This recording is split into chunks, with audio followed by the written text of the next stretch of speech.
sir. Rain poured down the narrow alley like shards of glass, cutting through the night with its icy sting. Michael Santoro crouched low, pressed against the cold brick wall, his small hands clutching his little brother, Tommy. Their mother's screams still echoed in his ears, raw and terrified. A shadow moved at the end of the alley, a man stepping out from the darkness, gun glinting under the flickering streetlight. Michael's father tried to shield them, his body thrown into the line of fire, but the bullets came too fast, too cruel. 1, 2, 3, then silence. Michael's ears rang. The scent of smoke, wet asphalt, and blood hung thick in the air. He felt the warmth leave his mother's hand in his grip. Tommy's eyes were wide, uncomprehending, frozen in shock. And then the last shot rang out, echoing like a hammer against his chest. When Michael opened his mouth to scream, nothing came. He was alone. The men who did this, the Romano family, did not pause. Don Salvatore Romano had made sure no, sir. Loose ends remained, or so he thought. They left Michael for dead, assuming a boy of 12 could not survive the night. But Michael did survive. He crawled through the puddles, dragging Tommy's lifeless body behind him. He buried his mother, father, and brother in the weeds of a forgotten corner near the riverbank, swearing in the darkness that he would remember every face, every name, every cruel laugh that had taken his family from him. Years passed, and Michael's childhood became a blur of, shadows, hunger, and fear. He ran from city to city, learning early that survival demanded cunning. He watched people, memorized their movements, their weaknesses. By the time he was 15, he had become unrecognizable to the boy who had huddled in that alley. His eyes were sharper, his hands steadier, his mind a labyrinth of plans and contingencies. The memory of that night became both his weapon and his prison. He never laughed easily. He never trusted completely. Every friendship, every, alliance, every moment of closeness was measured against the truth he carried. He had been abandoned, left to die. In London, Michael began to test his skill. He infiltrated small syndicates, not with brute force, but by understanding their structure, predicting their moves, exploiting their overconfidence. By 20, he had built a reputation for precision, for intelligence, for the quiet ruthlessness that left enemies broken without a shot fired. And still, through it all, he carried the memory of Tommy's wide eyes, of his mother's comforting voice, of his father's protective hands. He trained himself to be a soldier and a strategist, but the boy who had screamed in that alley never truly went away. It was in the quiet moments alone in a rented room with peeling wallpaper, listening to the rain patter against the window, that Michael allowed himself to remember fully. He would replay the alley, over and over, imagining what he could have done differently, though he knew it was, futile. Anger mixed with grief, grief mixed with determination, and determination hardened into a kind of cold clarity. He knew one day he would return. He would not just survive, he would reclaim what had been stolen from him.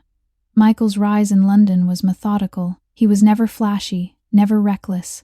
He earned loyalty through respect and intelligence, not fear alone. Allies came to him not because he demanded it, but because they recognized the inevitability of his ascent. The boy who had, once been powerless learned to read power in all its forms: the sway of a voice, the subtle twitch of a hand, the silence in a room. Everything, he realized, could be weaponized if only you were patient enough. At 25, Michael returned to New York, though no one knew it. He watched from the shadows, observing the Romano Empire as it thrived without him, unaware of the storm that had been quietly gathering for years.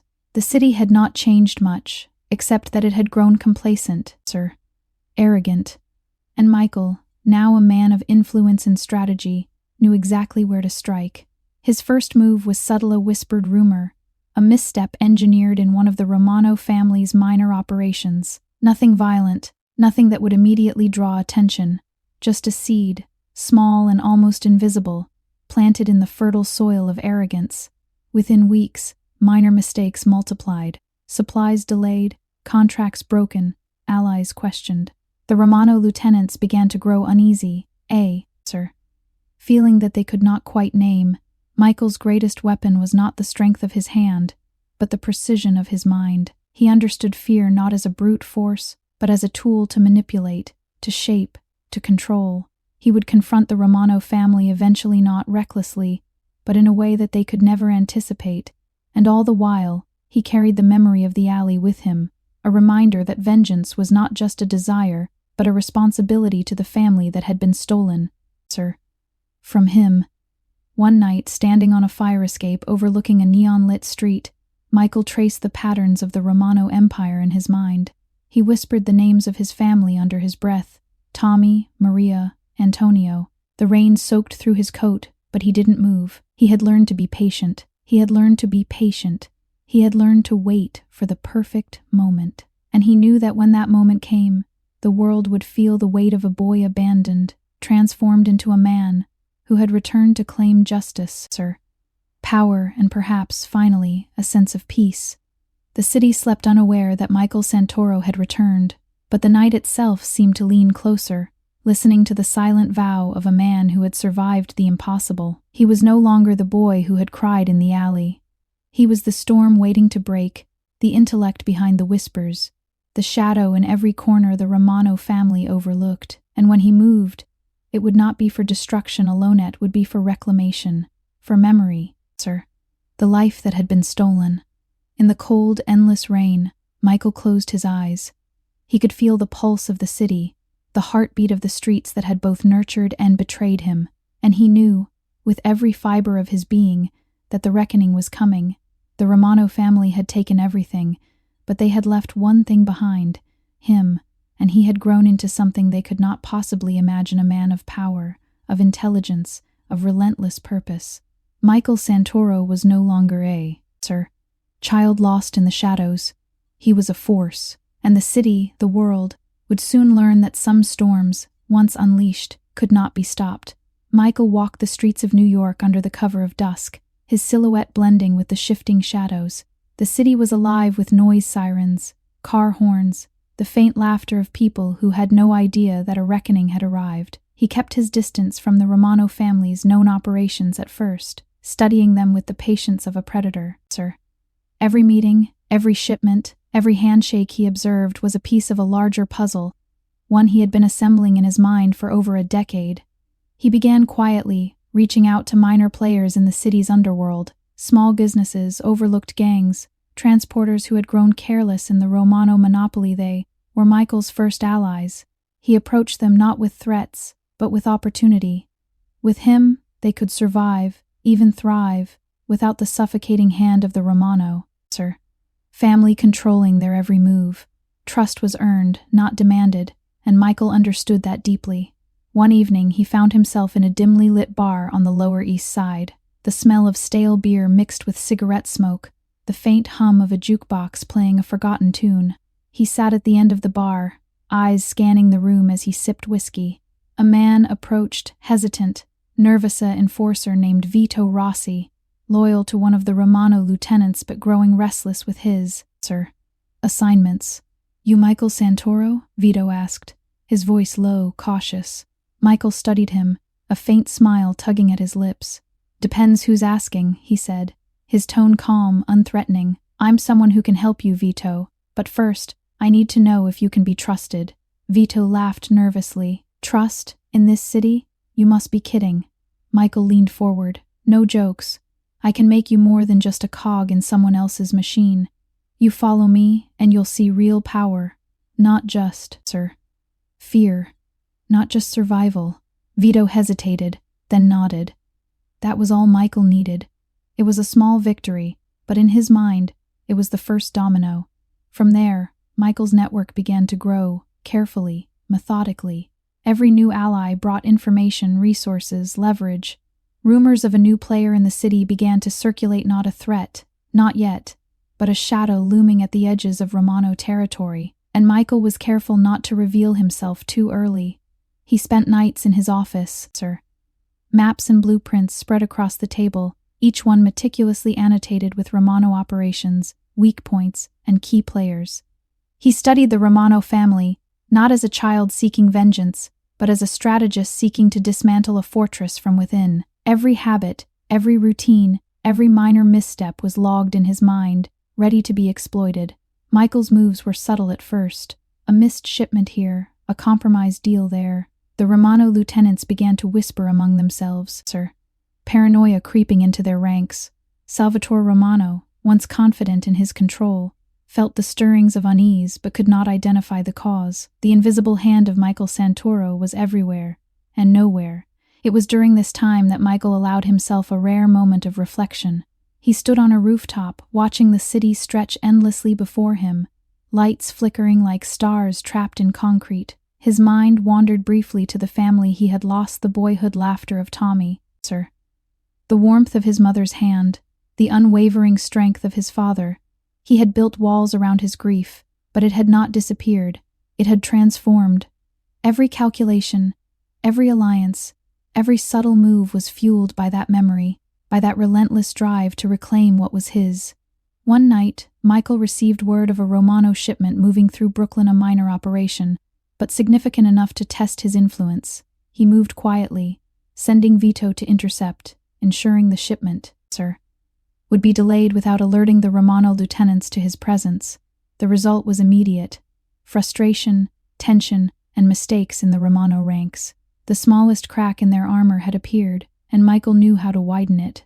He was patient, more patient than anyone had anticipated. He watched as the Romano men argued over lost shipments, double-crossed each other, and allowed paranoia to replace loyalty. Michael's network grew stronger as their control weakened. Allies became, sir. Friends became confidants. Confidants became instruments in a carefully orchestrated plan. And through it all, Michael remained calm, controlled, always several moves ahead. Even as he grew in power, Michael struggled with the remnants of his past. He would sometimes wake in the middle of the night, drenched in sweat, visions of that alley of blood, of screams, of the family he had lost filling his mind. Yet these memories were no longer just pain, they were fuel, sharpening him, sir, reminding him of the boy he had been and the man he had become. He was no longer a victim. He was the storm waiting to break. Weeks turned into months. Michael's influence in New York became undeniable, though few outside his inner circle understood the scope of his power. Rumors of a new, calculating force began to spread in the underworld. Dealers whispered of a man who moved like a shadow, invisible yet unstoppable. Romano lieutenants began to feel a creeping dread they could not name. The, sir, boy they had left for dead had returned, not just alive, but transformed into someone they could not comprehend. And then came the first personal confrontation. Enzo Romano, the youngest of Salvatore's sons, had grown arrogant in his father's shadow. He believed himself untouchable, unchallenged. But Michael had been watching him, learning him, predicting him. The meeting was arranged under the guise of a minor business negotiation. Enzo expected flattery, perhaps an offer of allegiance. He found, sir, neither. Michael entered the room calmly, confidence radiating from every gesture. He did not raise his voice. He did not need to. "You don't know me," Michael said, his eyes cold, precise. "But I know you, and I know what your family did to me." Enzo laughed nervously, trying to hide the flicker of doubt in his eyes. "What are you talking about?" Michael leaned closer, letting the weight of years and calculated preparation fill the space between them. "I'm the boy you left alive, Enzo. I, sir, watched my family die because of your father. I've waited, I've planned, and now I'm here." The room went quiet. Enzo swallowed, the arrogance drained from his expression. Michael smiled slightly, not a friendly smile, but a promise, a quiet warning. The seed had been planted. The Romano Empire would stumble before they even realized the storm approaching their gates. That night, Michael returned to his apartment overlooking the city. Rain fell again, steady and relentless, as if the heavens, sir, themselves were echoing the determination that had driven him for years. He poured a glass of whiskey and gazed out at the neon glow of streets that had once been his prison. Every shadow held a memory, every street corner a reminder of loss. But for the first time in decades, Michael felt the faint pulse of control. He was no longer the boy hiding in the alley. He was the hand shaping destiny, the mind orchestrating a reckoning, the man who would reclaim everything stolen from him. The city had, sir, grown restless, though few understood why. Small disturbances in the Romano Empire, Subtle missteps, whispered rumors of a shadow force Michael Santoro had begun to unravel their control. But what the family could not see, and what Enzo now painfully realized, was that the boy they had left alive had become more than a man sass. He was a force that combined intellect, patience, and a haunting emotional precision born from loss. Michael moved carefully, like a predator circling its prey, one by one. He struck at the heart of the Romano operations not with weapons that screamed, but with strikes that whispered. Incompetence, miscommunication, betrayal. Shipments arrived late, contracts dissolved. Allies of the Romano family began to doubt them, questioning loyalties, whispering behind doors. Michael's influence spread like a tide, subtle at first, then unstoppable. It was Enzo who felt the first real sting. Michael orchestrated a meeting, framed as a negotiation between minor business partners. Enzo, arrogant and impatient, arrived with an entourage of bodyguards, confident in his perceived superiority. But Michael did not flinch. He met Enzo's gaze, unyielding, unflinching. "You thought I was gone," Michael said quietly, the calmness of his voice a weapon in itself. "You thought the boy in the alley was dead. But I am here, and you are standing in my path." Enzo sneered, masking his fear. "And who are you, really? Some ghost from the past? A shadow? You have nothing I can, touch." Michael leaned forward, eyes cold. "You've already felt the touch of me, Enzo. You just didn't realize it." Behind Michael, Vito and other carefully chosen allies waited, unseen. A minor shipment that Enzo had relied on was being intercepted even as they spoke. Confusion rippled through Enzo's men. Orders were shouted, men ran to their trucks, only to find the cargo gone, the drivers gone, and the communication lines mysteriously silent. Panic blossomed in Enzo's eyes. Michael didn't, need to raise his voice. He simply let Enzo watch the world he thought he controlled slip through his fingers. Every hesitation, every misstep by the Romano family was magnified, orchestrated to the rhythm of Michael's patience and precision. That night, after the meeting, Michael walked the rain-soaked streets alone.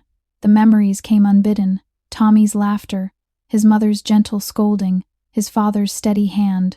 For years he had buried them beneath layers of strategy and discipline, but, now, they emerged as fuel. They reminded him that vengeance was not just about power, it was about reclamation, about justice in the form he had long prepared. The next weeks were a flurry of calculated moves. Michael's men intercepted shipments, manipulated loyalties, and quietly absorbed allies who had once been loyal to the Romano family. It was not violence that brought fear, it was inevitability. The Romano lieutenants began to argue openly, accusing each other of betrayal. Salvatore Romano, himself began to notice the cracks, the subtle erosion of his empire. But it was the confrontation with Enzo that changed everything.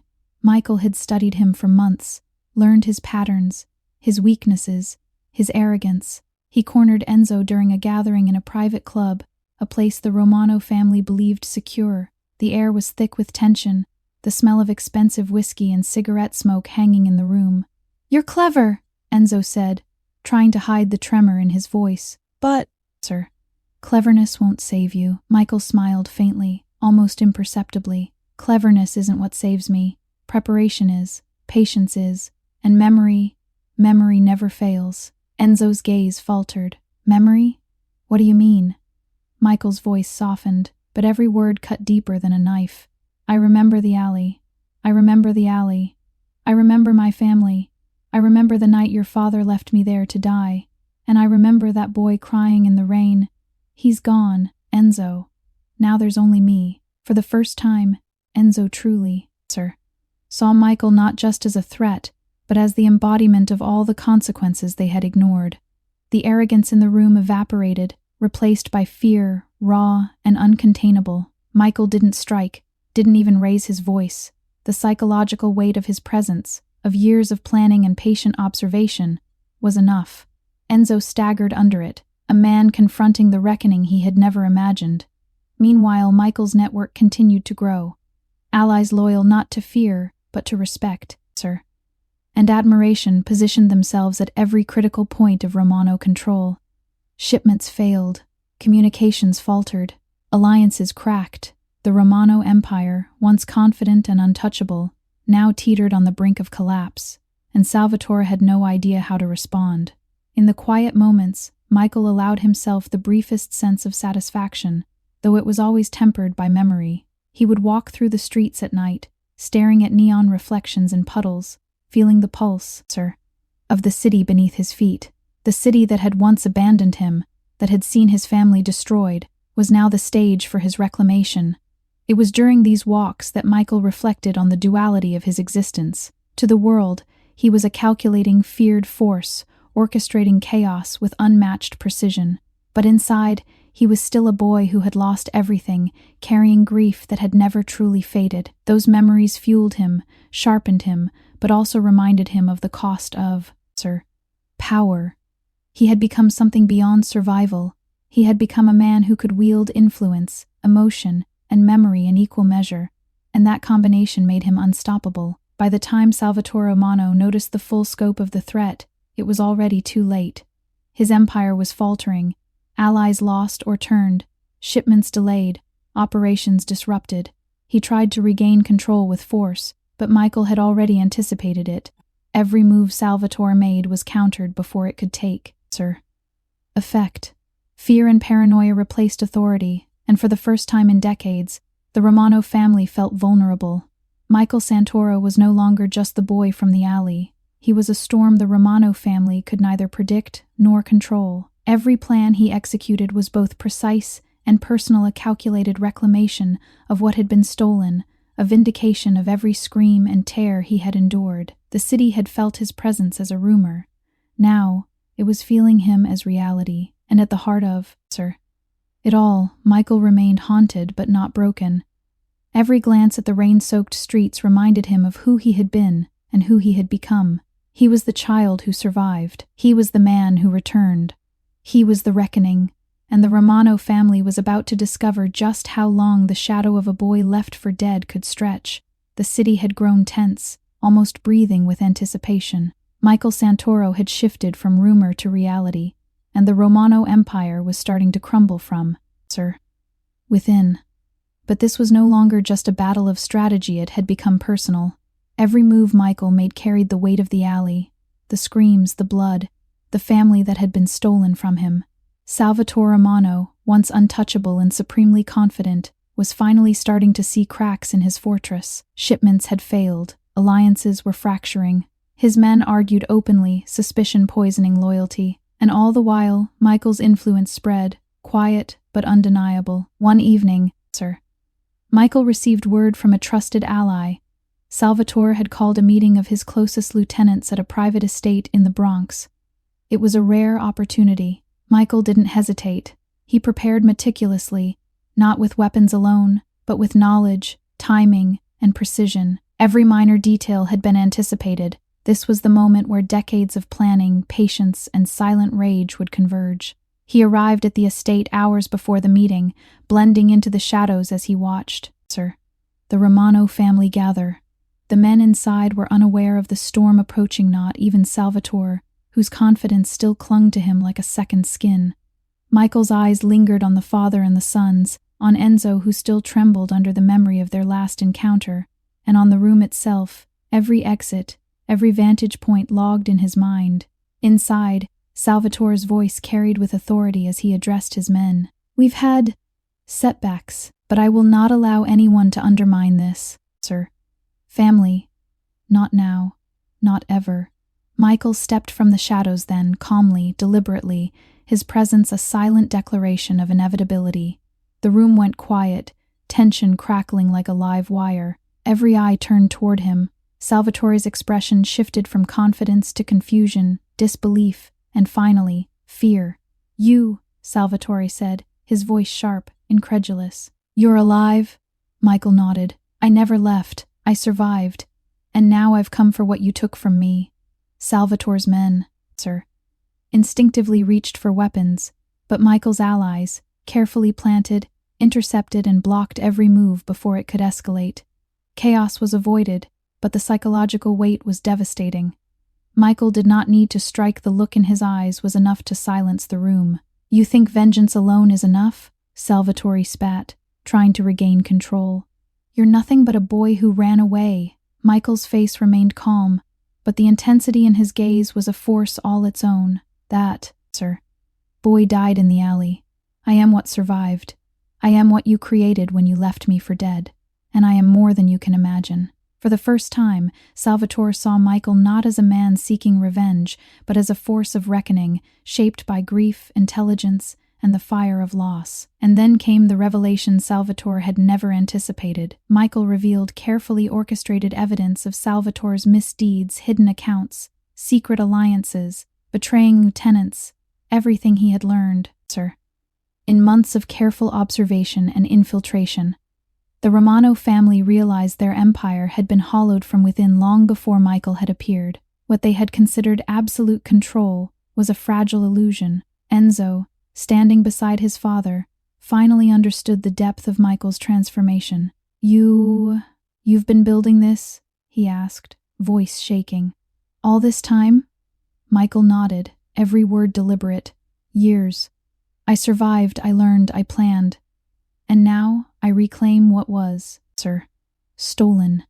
Not with random rage, not with chaos alone, but with precision, inevitability, and memory." Salvatore's face paled. The realization of how thoroughly he had been outmaneuvered struck him harder than any gunshot could. He saw the alliances around him crumble, the loyalty of his men erode, and the truth. The boy he had abandoned had returned as a man who had become smarter, stronger, and more relentless than anything he could hope to oppose. It was in that silence, in that pause heavy with, sir, the weight of decades of loss and preparation, that Michael offered something unexpected. He could have destroyed Salvatore utterly. He could have crushed the Romano family in an instant. But Michael's vision was larger than vengeance. This was reclamation, not destruction. "You have a choice," Michael said, voice calm, almost gentle in its menace. "You can leave this city and live with the knowledge of your failures, powerless. Or you can stay, and I will dismantle everything you built, every, sir, alliance, every empire, every illusion of control. The choice is yours." Salvatore's shoulders sagged under the weight of realization. He had spent decades ruling with fear and cunning, but now he faced a man who combined intelligence, patience, and the quiet, unrelenting power of memory-driven purpose. Finally, after a long, shuddering pause, Salvatore nodded. I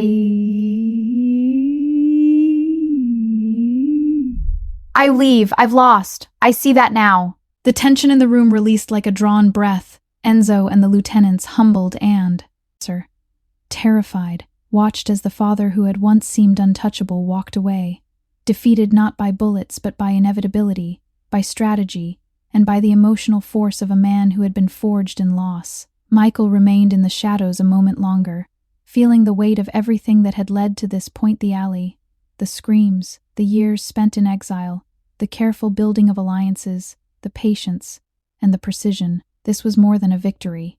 This was reclamation. This was reclamation, sir. Measured not by destruction alone, but by intelligence, strategy, and the triumph of survival transformed into power. As the Romano family faded from his immediate view, Michael allowed himself a brief, private moment of reflection. He thought of Tommy, of his mother, of his father. Their memories, once painful scars, now felt like fuel powering the man he had become. He had transformed grief into strategy, sorrow into patience, abandonment into inevitability. And yet, even in victory, there was, sir, a haunting quiet. Power did not erase the past, it reframed it. The city was his, the empire around him now, aligned with him, loyal not from fear alone, but from respect and careful design. But the alley, the rain, the screams, they remained inside him, guiding him, reminding him of the man he had once been and the storm he had become.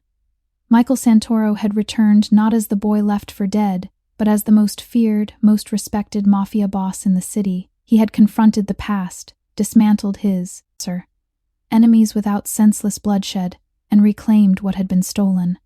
The Romano Empire was no longer a threat, it was a monument to the inevitability of his patience and the power of his memory. And for the first time in decades, Michael felt a quiet truth settle within him, that vengeance alone is fleeting, but reclamation, the reclaiming of life, identity, and purposes eternal. The city had changed, not the streets, not the buildings, not the flickering neon lights, but the balance of power. Michael Santoro moved through it with a quiet authority that demanded no words. His name had become legend, whispered in the back rooms of clubs, murmured in alleyways, respected by allies and feared by former enemies. The Romano family was gone, scattered, powerless, a ghost of their former empire. And yet, Michael did not feel triumph in the way a man who kills for revenge might. This was different. This was reclamation. He sat in his high-rise office, rain streaking the windows, glass, of whiskey in hand, and let himself breathe. For years he had been a storm, relentless, precise, calculated, but now he could feel the first true pause in decades. He thought of Tommy, of Maria and Antonio, of the boy who had run through rain-soaked streets alone. That boy's grief, rage, and fear had not been wasted. They had been transformed into purpose, into strength, into a force that reshaped the city's underworld. Michael's allies loyal, intelligent, disciplined respected him not merely, for power, but for the depth of strategy, for his ability to protect those he loved, and for the calculated restraint he wielded as carefully as a weapon. He did not destroy recklessly. He did not seek chaos for the sake of it. He reclaimed what was stolen, and in doing so, shaped the city with his vision, his intellect, and his emotional clarity. Yet, even at the height of his dominance, there was a vulnerability few ever saw. Alone, Michael often returned in thought to that alley the night that had defined him. He replayed it, not with anger now, but with clarity. The screams of his family were no longer chains around his heart. They were a compass, pointing him toward the man he had become. He realized that the most profound power he wielded was not fear, not wealth, not loyalty, but memory, the ability to transform pain into foresight, to transform abandonment into discipline, to transform loss into unshakable resolve. One evening, as he walked the rain-slick streets of New York, he paused at the bridge near the river, the same river that had witnessed the boy's flight so many years ago. The city shimmered around him, distant sirens, car horns, the hum of life moving relentlessly forward, and Michael felt a sense of completion he had never known. Not peace exactly, that would be too simple, but resolution. He had reclaimed the life that had been stolen from him, and in doing so, he had become whole in a way the boy in the alley could never have imagined. The final, confrontation with Salvatore Romano and the dismantling of the Romano Empire had not only proven Michael's dominance, it had revealed the depth of his humanity. He had spared unnecessary bloodshed where possible, protected those who could be redeemed, and ensured that his rise was both fearsome and purposeful. Every move had carried the weight of love and loss, strategy and memory, grief and clarity. Michael Santoro had become the city's most feared mafia boss, yet also its most respected, strategist. To the outside world, he was untouchable, a figure both enigmatic and terrifying, but those closest to him, Vito, loyal lieutenants, and allies who had once been pawns, saw a man of depth, intelligence, and enduring emotional complexity. A man who remembered where he came from, who carried the boy in the alley with him, even as he moved through the world as a leader who demanded respect and inspired loyalty. At night, when the city was quiet, Michael allowed himself the rare luxury of, reflection. He walked the streets alone, the memories of his family never far from him, but instead of breaking him, they guided him. They reminded him that he had survived when the world had tried to destroy him, that he had transformed grief into strategy, anger into foresight, and abandonment into inevitability. He had taken what was stolen and forged it into something greater, purpose, clarity, and unmatched power. He understood now that being feared was not enough, being respected was not, enough. The true measure of his return was the way he had reclaimed himself, the way he had honored his family's memory, and the way he had shaped a world that had once abandoned him. Every street, every shadow, every whisper in the city carried the presence of Michael Santoro, the man who had risen from unimaginable loss to claim both destiny and justice. As dawn broke, painting the sky over the skyline in shades of gold and steel, Michael stood at his office window, looking out over the city, that had once taken everything from him.